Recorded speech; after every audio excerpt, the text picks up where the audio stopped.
Chapter 21. It was a long walk back to his hole. Stanley looked out through the haze of heat and dirt at the other boys lowering and raising their shovels.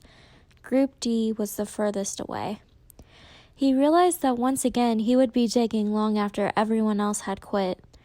He hoped he'd finish before Mr. Sir recovered.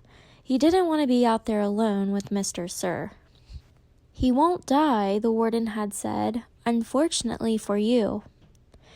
Walking across the desolate wasteland, Stanley thought about his great-grandfather, not the pig stealer, but the pig stealer's son, the one who was robbed by Kissin' Kate Barlow.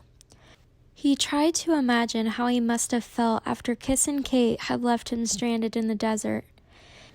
It probably wasn't a whole lot different from the way he himself felt now. Kate Barlow had left his great-grandfather to face the hot, barren desert. The warden had left Stanley to face Mr. Sir. Somehow his great-grandfather had survived for 17 days before he was rescued by a couple of rattlesnake hunters. He was insane when they found him.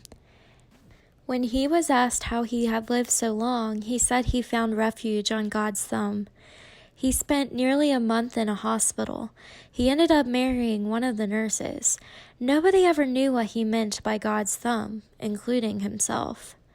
Stanley heard a twitching sound. He stopped in mid-step with one foot still in the air. A rattlesnake lay coiled beneath his foot.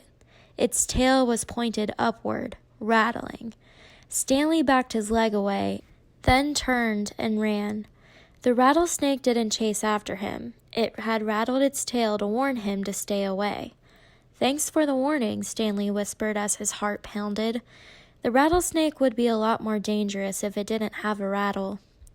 "Hey, caveman," called Armpit. "You're still alive." "What'd the warden say?" asked X-Ray. "What'd you tell her?" asked Magnet. "I told her I stole the seeds," said Stanley. "Good going," said Magnet.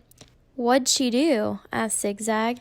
Stanley shrugged one shoulder. "Nothing. She got mad at Mr. Sir for bothering her." He didn't feel like going into details. If he didn't talk about it, then maybe it didn't happen. He went over to his hole, and to his surprise, it was nearly finished. He stared at it, amazed. It didn't make sense. Or perhaps it did. He smiled. Since he had taken the blame for the sunflower seeds, he realized the other boys had dug his hole for him. "Hey, thanks," he said.